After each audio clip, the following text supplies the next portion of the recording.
Have you ever noticed that even sunlight can be deceiving? Sounds strange, doesn't it?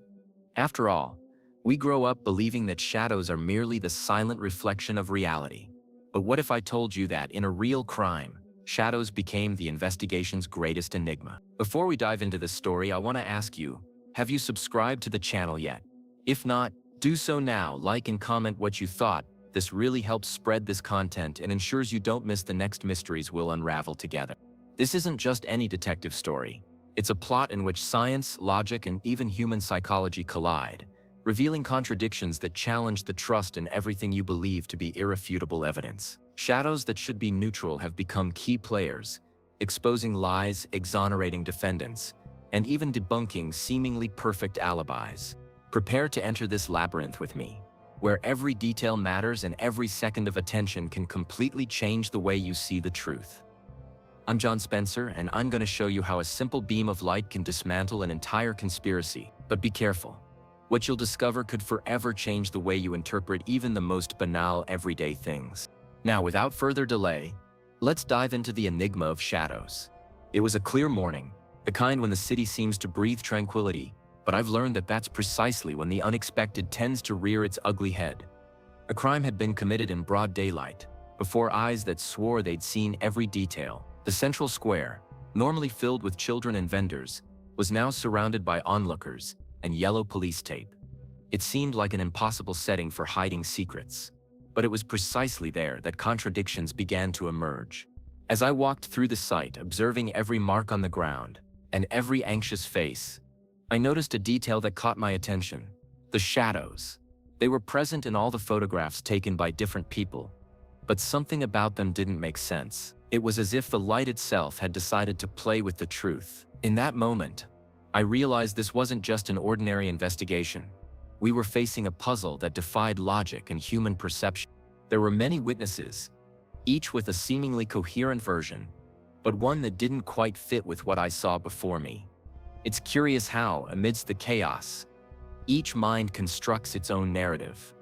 Some people swore the suspect ran to the left side of the square, others to the right. However, the shadows in the images seemed to tell a completely different story. And when shadow and word don't align, I know the truth hides precisely in that friction. In that first encounter, I realized that the investigation wouldn't just require evidence gathering or standard interrogations. It would require logical reasoning, patience, and a good dose of creativity to interpret what was right in front of everyone. But no one could see. The shadows, seemingly harmless, had become the key to the mystery. And little did I know, they would lead me to something much bigger than a simple crime in the sunlight. I'd seen many crimes masked by well-rehearsed versions. But there was something special about this case. The photos didn't lie. When I received the first sequence of images, I immediately realized that the shadows cast in the footage didn't match what the witnesses claimed. With each click, the sun seemed to tell a different version of the story. It was as if time itself were mocking the official testimonies, challenging even trust in the obvious. I took one of the photos and compared it with the statement of a woman who claimed to have seen the suspect running at 3 in the afternoon. But the shadow in that photo was too long for that time. Another man swore it all happened at 4, but the position of the shadows didn't match. There, in those lines drawn by the light on the ground, was the first crack in the wall of certainty they were trying to sell me. I knew I couldn't rely solely on human memory, because memory, that darn thing, loves to play tricks on us. I've seen people swear up and down they saw a detail that simply wasn't there. That's why I always say memories contradict each other, but light doesn't lie. And in that moment, the light was screaming at me. John, someone is manipulating this story. This realization was like a snap, opening a whole new path before me. With each photo I analyzed, my mind created and disassembled possible scenarios, as if I were playing chess with the crime itself. And the more I observed, the clearer it became that someone had devised a carefully rehearsed version, but had forgotten to match the sun. And I've already learned that when lies don't match nature, sooner or later, the truth emerges. The next step would be to understand the extent of this contradiction. The city where it all happened bore its own scars. It wasn't the first time shadows had become protagonists in an investigation. Years earlier, a famous case had made local headlines. A man nearly convicted of a crime he didn't commit, was saved precisely because the shadows of a streetlight showed he couldn't have been at the scene at the alleged time. This episode left its mark on the collective memory, creating a kind of myth around the truth of shadows. I'd grown up hearing this story repeated as an urban legend, and now I found myself faced with a new enigma in which light and darkness dueled once again in search of answers. It was impossible not to notice how the past seemed to intertwine with the present, as if the city were doomed to revisit the same dilemma, only with different pieces on the board. There, every corner seemed to carry the weight of ancient secrets yet to be revealed. As I walked through the narrow cobblestone streets, I could feel the whisper of past stories. Older people remembered the old case with pride, saying the city had taught the world that even shadows could be evidence. To them, what was happening now was just another chapter in this strange tradition of sunlit crimes. For me, it was an opportunity to learn from history and not repeat the same mistakes. This backdrop wasn't just curious, it was strategic. I knew any misstep would be compared to that famous case. The press, the police, and even the witnesses were steeped in this memory. This meant my investigation would need to be even more robust, as the entire city waited for me to decipher the mystery of the shadows once again. Little did I know that the truth hidden in this new case would go far beyond what anyone imagined. When my name was mentioned to take on the case, I confess I wasn't surprised. Over the years, I've earned a reputation for solving seemingly impossible puzzles, precisely because I don't follow the rules. While many prefer to rely solely on reports and protocols, I've learned to listen for the details no one notices, those nearly invisible whispers that tell more than 1,000 pages of documents. That's how I earned respect and, of course, a few enemies. Accepting that call meant delving into delicate territory. I knew it wasn't just a crime to be solved, but a direct challenge to logic and common sense. When they presented me with the dossier, I realized the real problem wasn't the lack of evidence, but the excess. Photos, testimonies, records, they all screamed information, but each pointed in a different direction. It was like putting together a puzzle with different pieces. My way of working has always been a source of curiosity. I've been told I'm more like a chess player than an investigator, because I like to imagine several possible moves before choosing a course of action. In this case, it was no different. The shadows, seemingly trivial, became strategic pieces, and as in any game, a single wrong move could compromise the entire reasoning. I needed to be cool-headed, but also creative. As I walked through the investigation room listening to the team's whispers about the Enigma expert, I felt that familiar thrill again. It wasn't fear, but the excitement of someone who senses they're onto something big. This case would not only test my logic, but also my ability to see beyond the obvious. And deep down, I already knew. Every shadow cast hid a story that needed to be revealed, and I was ready to hear them. The testimonies began to pour in like a flood. Each witness spoke with conviction, as if they were witnessing the absolute truth. A woman insisted the suspect had crossed the square shortly before 3 o'clock. A young man with a firm gaze said it all happened at 4:15 sharp. A local merchant swore he was closing his cash register at the time of the crime, a detail he only closed at 5. Everyone seemed right, but the math of the time was unforgiving. The sensation was like listening to an orchestra, where each musician played a different melody, yet everyone believed they were in perfect harmony. This overconfidence intrigued me more than the discrepancies themselves. If it were just one or two discordant accounts, I would call it a misperception. But when everyone seems right and yet contradicts themselves, something much deeper is happening. It was as if the lie had disguised itself as truth to deceive even the most attentive observer. As I analyzed each statement, I noticed the gestures, the pauses, the averted gazes. I always say that words lie, but the body is often more sincere, and there, amidst so many confident accounts, were subtle signs of discomfort. A hand that trembled as it held a glass of water, a long silence before responding. A sudden change in tone. The shadows in the photos had already told me something was wrong, and now the testimonies themselves confirmed that there were pieces out of place. It was then that I realized the real challenge. It wasn't just figuring out who was lying, but understanding why everyone seemed to believe so faithfully in such different versions. The human mind has an almost magical ability to distort time and space, especially in tense situations. And in this case, each testimony was a fragment of reality shaped by fear, haste, or perhaps by much darker interests. The next step would be to confront science and memory to see who would resist. When I realized that the contradiction lay not only in the testimonies but also in the shadows themselves captured in the photos, I knew it was time to turn to science. My experience had taught me to distrust the obvious, but to support any accusation I needed solid, incontrovertible evidence. It was at that moment that I decided to seek the help of experts in astronomy and light physics, people accustomed to deciphering the movement of the stars in the silent language of the sun. I scheduled a meeting with a professor at the local university, a gray-haired man with a curious look, who seemed to revel in the challenge. He took the photos, measured the angles, and within minutes began scribbling calculations in a worn notebook. Beside him, a young physics researcher filled in the blanks with diagrams. To them, this wasn't just a crime, it was an equation that needed to be solved. And I confess, watching the logic unfold before my eyes was almost hypnotic. As the experts delved deeper into their analysis, I realized that what seemed merely an aesthetic detail in the images was actually a precise information system. The length of a shadow could reveal the exact time it formed, and the direction it pointed revealed the sun's position in the sky. It was as if each photograph concealed within it an invisible clock, ready to disprove or confirm any version. Science, once again, proved itself a relentless ally of truth. When I left that meeting, I had in my hands not just a list of calculations, but a certainty. The testimonies were in open war against the laws of physics. And when words challenge the heavens, I know which side I should be on. However, the most important question remained. If the shadows were right, who benefited from forging such convincing versions? It is time to combine logic and intention to understand the mind behind this game. After consulting with the experts, I realized it was time to turn theory into tangible evidence.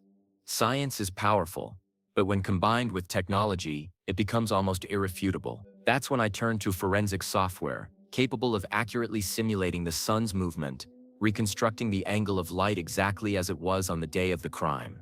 This tool would not only confirm the calculations, but also visually show where each shadow should fall. As I adjusted the program's parameters, date, time, city coordinates, a three-dimensional scene began to appear on the screen. There, the square came to life again, only this time through the cold lens of science. I could move the sun across the horizon, advance the minutes, rewind the hours, and see in real time how the shadows transformed. It was like having the power to rewind reality itself and confront each witness with the non-negotiable truth of physics. What impressed me was how the technology dismantled, one by one, the versions that until then seemed unshakable. The woman who swore she'd seen the suspect at 3 in the afternoon? The software showed that the shadow at that time would be short and discreet. But the photo presented a long, impossible-to-ignore line. The merchant who claimed to be closing the register at 5? The sun had already disappeared behind the buildings. But his photo showed direct lighting. It was a parade of contradictions exposed with surgical clarity. With this reconstruction, I had not only technical evidence in my hands, but also a psychological weapon. Showing the witnesses the coldness of the simulation would be like placing them before a mirror that reflected not their faces, but their lies. The truth was literally projected onto the floor of the digitized square. And as I contemplated the precision of that tool, I knew the next step would be not only technical but also moral, discovering who would have an interest in manipulating a crime that was impervious to light. It didn't take long for the press to catch wind of the rumors about the contradictions in the shadows.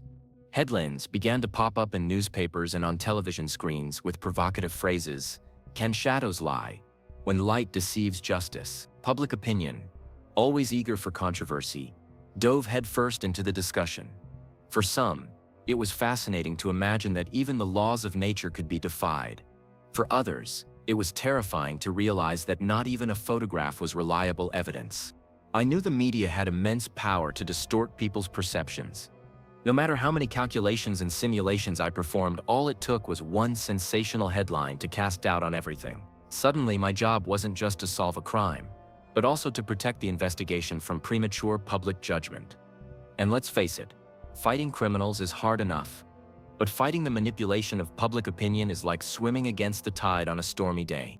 Debate shows began inviting improvised experts, who argued with conviction about the position of the sun, as if just watching the sunset on the beach were enough to understand astronomy. I saw people arguing that cell phone cameras distorted shadows, others saying it was all just a conspiracy theory. The truth, which should shine like light, was being obscured by the noise of opinions, and this, I knew, could directly influence the jury when the case reached court. It was in this whirlwind that I realized how the investigation was taking on a much larger dimension. It was no longer just a game of logic between criminal and investigator, but a battle of narratives before a global audience. And in the midst of this spectacle, I needed to be more than meticulous. I needed to be convincing. Because in the end, the truth doesn't just need to be discovered. It needs to be accepted, and that would be my next challenge. It was when the first suspect decided to speak out that I realized how shadows were becoming double-edged weapons. He appeared before the team with almost rehearsed confidence, saying that at the time of the crime he had been in another part of the city, having been photographed by an acquaintance. The photo seemed perfect to support him. There he was, smiling, with the shadow cast beside him. For many, it would be the end of suspicion about that man. For me, it was the beginning of something bigger. I took the image in hand, and at first glance everything seemed plausible. But a closer look revealed what he hadn't noticed. The length of that shadow didn't match the time he'd stated.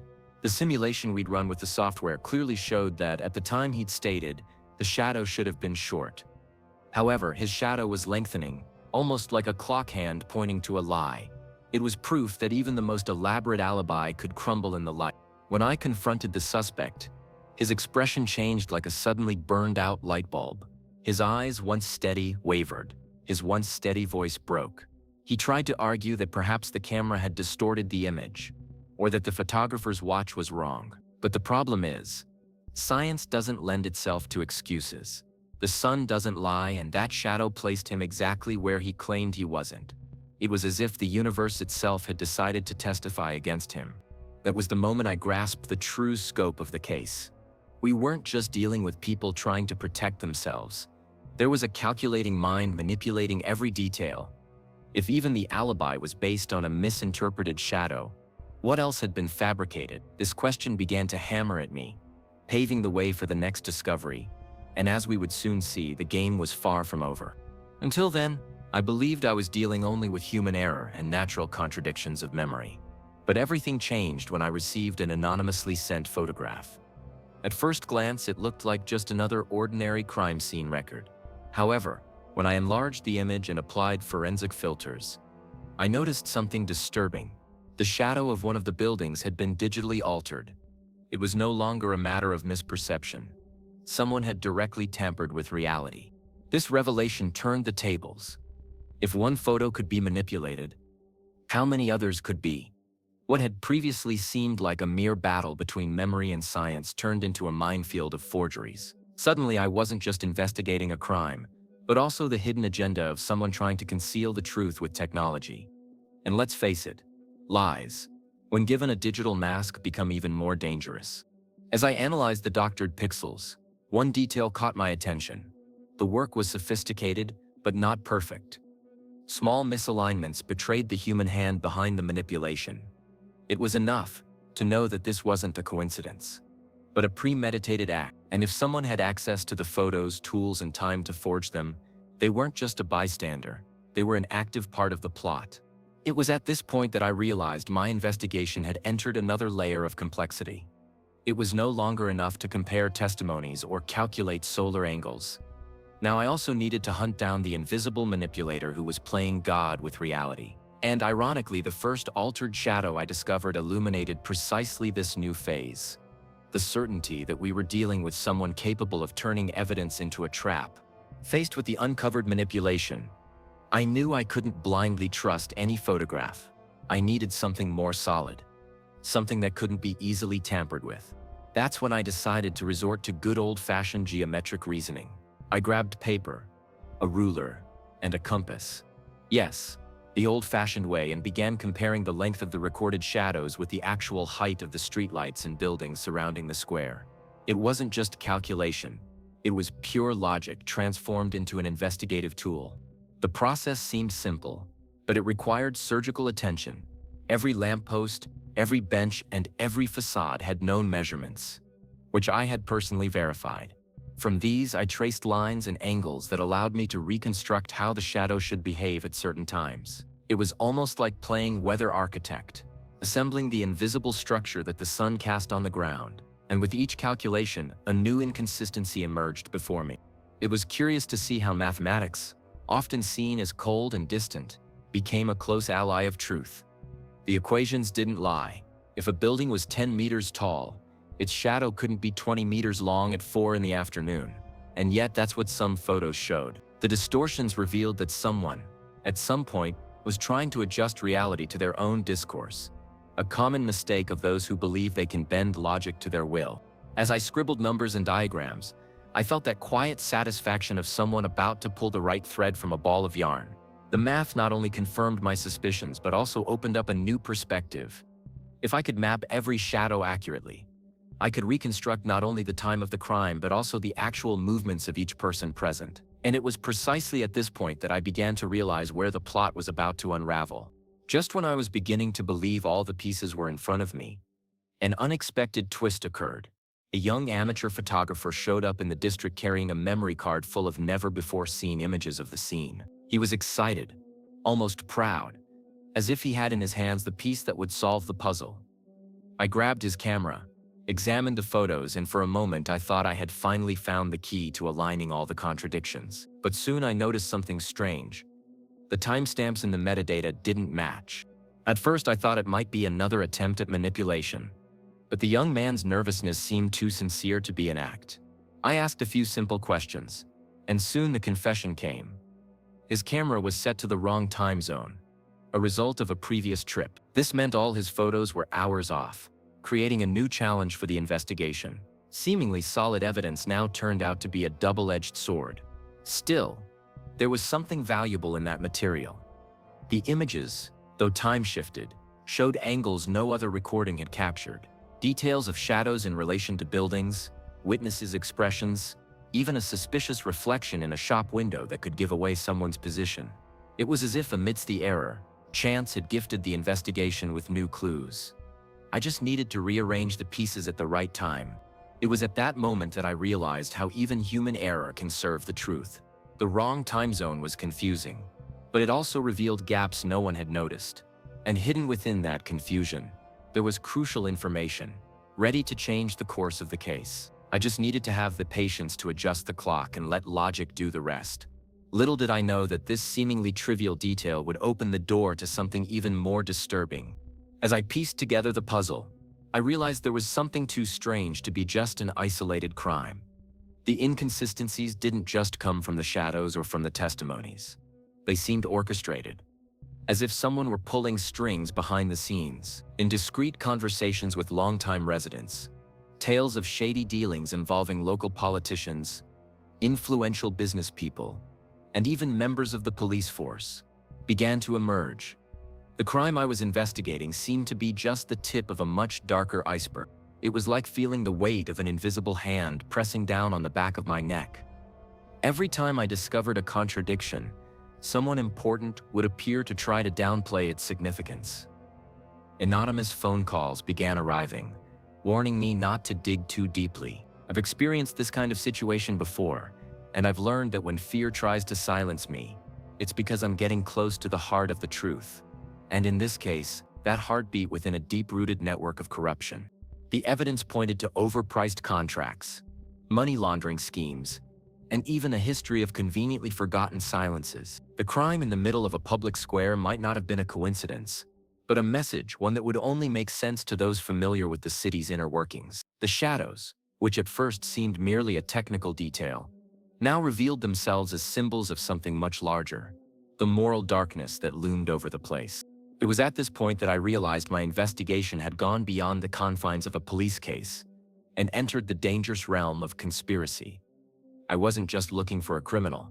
I was poking at an entire system accustomed to manipulating evidence, versions, and even daylight itself. And if there was a network protecting the guilty, then I would need much more than logic to unravel that knot. I would need courage and an even bolder strategy. If there's a weapon as dangerous as a pistol, it's the human mind. I soon realized that part of the conspiracy wasn't just in the shadows or doctored evidence, but in the way certain suspects manipulated their own memories and those of others. In each statement, small details were planted with surgical precision, as if the goal wasn't to clarify matters but to further confuse the puzzle. It was a subtle dance between lies and conviction, in which even doubt became a tool. I've seen people swear with absolute certainty to times that simply didn't make sense.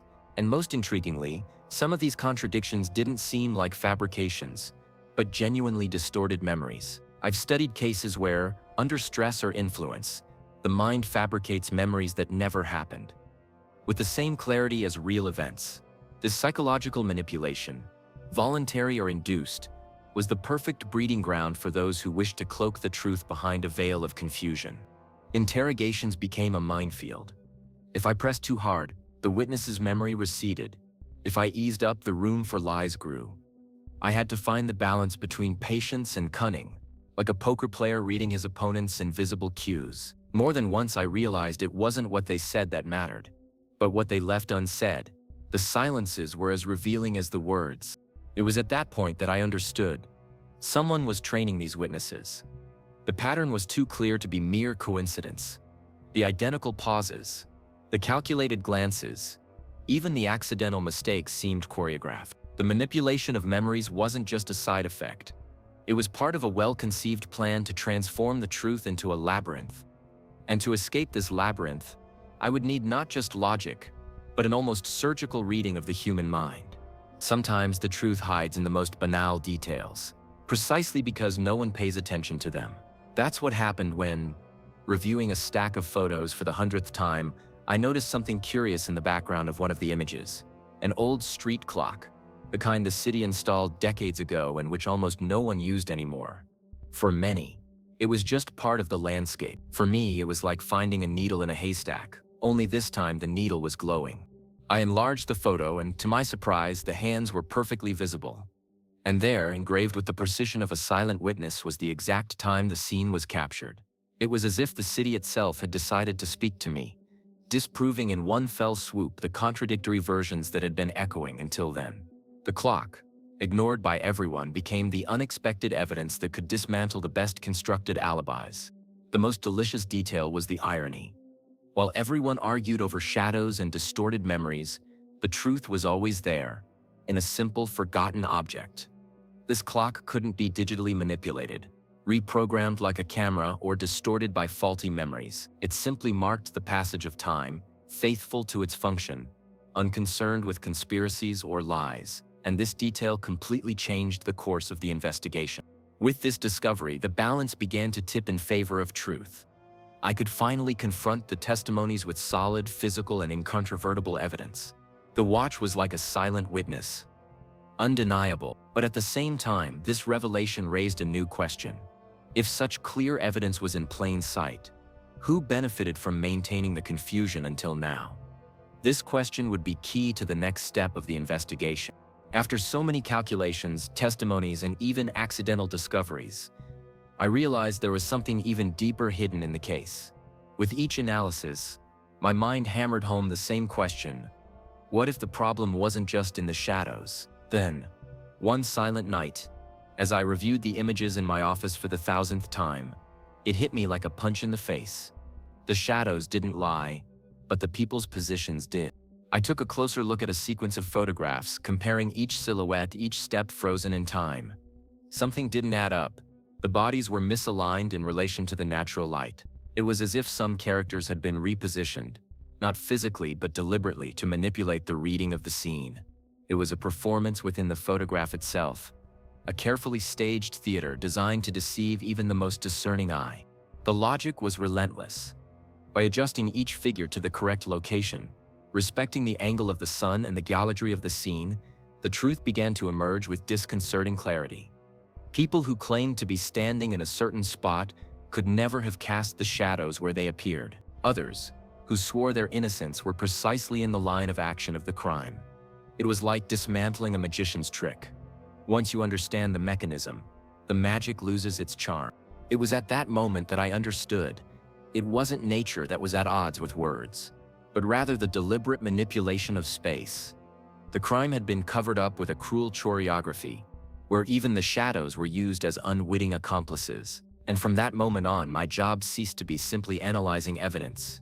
It became reconstructing the scene as it actually happened, piece by piece, revealing who had been lying all along. The puzzle was almost complete, but the central piece was still missing. It was then that I realized something even the most brilliant manipulators forget. Science doesn't forgive carelessness. The real criminal, overconfident, had tried to use solar logic to create a perfect alibi. He manipulated schedules, forged shadows, staged testimonies, but he missed one crucial detail. The square's terrain wasn't flat. The gentle slope of the ground slightly altered the length of the shadows, exposing the fraud. I spent hours reviewing simulations, adjusting the square's relief to the millimeter in forensic software. And there it was, the evidence that dismantled the entire scenario. The shadows that seemed perfect suddenly lengthened or shortened in ways impossible to ignore. The nearly invisible detail he'd thought irrelevant became his greatest trap. It was like watching a house of cards crumble in a breeze. The truth always finds a crack to slip through. When I confronted the data with the team, the room fell silent. Everyone realized we were dealing with a criminal who had studied enough to deceive many, but not all. His pride in using his own science against the investigation was now turning into proof of his guilt. It was a game of logic in reverse. The same tool he had tried to manipulate was now being used to unmask him. The feeling was almost cathartic. After so many twists and turns, lies and conspiracies, the light was finally shining on the true culprit. But at the same time, I knew this revelation didn't close the case. Quite the opposite. If someone had the courage to engineer such a complex scheme, those behind it had much deeper agendas. And that was precisely what I was about to discover. The revelation about the terrain slope paved the way for a twist no one, not even me, had anticipated. By recalculating each shadow taking into account the terrain, I realized that two suspects previously considered key players simply couldn't be involved. Their positions, previously distorted by misinterpretations, now aligned perfectly with the logic of the light. They were in the right place at the right time, but far from the crime scene. What had previously seemed like guilt turned into crystal clear innocence. It was a shock to see their reaction when I presented the evidence. The tears in their eyes, the relief etched on their faces. It was like freeing someone from an invisible prison, built not by bars but by misperceptions. With each detail revealed, I felt the weight of collective error dissipating. Science, once again, not only pointed the finger at the guilty, but also restored dignity to innocent people wrongly accused. And that, I confess, is one of the greatest rewards of being an investigator. But the biggest impact was yet to come. With the calculations corrected, the real culprit emerged from the shadows. Someone who until then had gone unnoticed. A secondary character in the photos. A face no one had considered dangerous. Precisely this apparent irrelevance was his greatest weapon. He had orchestrated the entire drama, confident that because he was out of the spotlight, he would never be questioned. But he forgot that logic doesn't discriminate if the shadows denounce. No anonymity can protect. The entire room fell silent when his name was revealed.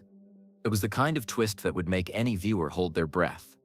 The man everyone ignored was, in fact, the central figure in the crime.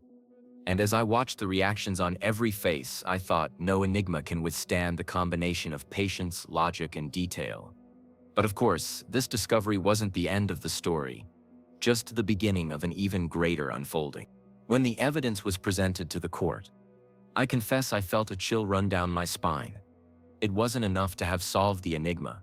We had to convince judges, prosecutors, and lawyers that the logic of the shadows was as reliable as any human testimony. Many entered skeptical, believing it was nothing more than intellectual juggling. But all it took was for us to project the simulations before the jury for the room to fall silent. The shadows spoke for themselves, with a clarity no words could achieve. It was a historic moment. For the first time, the position of the sun and the length of shadows were accepted as central evidence in a trial.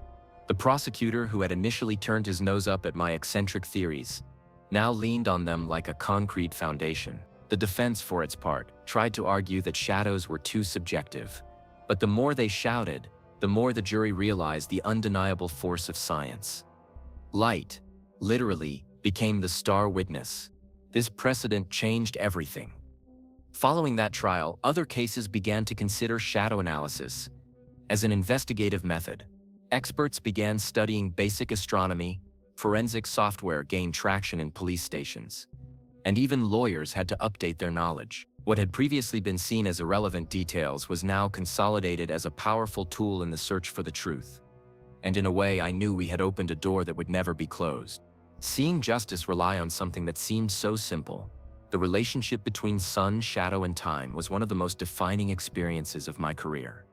It was as if the universe had reminded everyone that no matter how much we try to manipulate reality, some laws remain immutable. But at the same time, a question echoed in my mind: if even justice now accepted shadows as evidence, who would have the courage to challenge this new paradigm?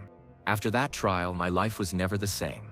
The newspapers began calling me the man who deciphered the shadows, as if I had tamed a mystery that had always been there for everyone to see, but no one dared to interpret. It was curious to see how something so mundane, so easily overlooked in the rush of everyday life, had become a symbol of an investigative method capable of challenging lies and revealing hidden truths.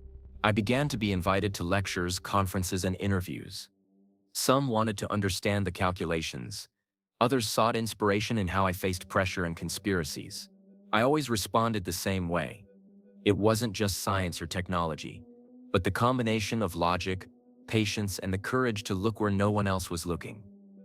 After all, the truth almost always hides in the details that the hasty eye overlooks. This was the case's greatest legacy, teaching that even the most discreet shadow can carry an immense secret.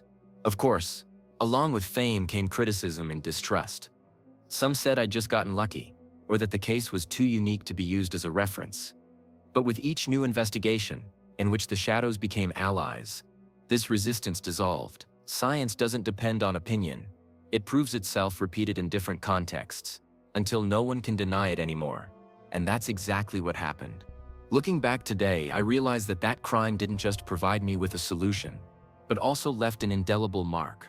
It became a turning point in my career and a symbol of how logic can overcome even the most elaborate games of deception. And deep down, I believe that this will always be my role: to decipher what seems indecipherable, to illuminate blind spots, and to show that no matter how ingenious the trick, the truth always leaves its shadow somewhere. And so, after following every detail of this investigation, tell me, do you still look at a shadow the same way? The case showed that even what seems banal can hide answers capable of changing destinies. The truth, in the end, isn't hidden in grand speeches, but in the details that few have the courage to observe. And perhaps this is the greatest lesson. Logic is always before us. We just need to have attentive eyes to see it. The shadow enigma wasn't just a solved crime. It was living proof that reason, patience, and courage can defeat even the most sophisticated manipulations. Now, I want to challenge you. In what areas of your life have you been ignoring the details? How many truths have gone unnoticed because you accepted the first version of the story?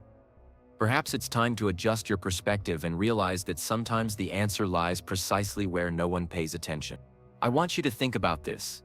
If even a simple street clock can unmask an elaborate lie, what's stopping you from using logic to unravel the enigmas of your own life?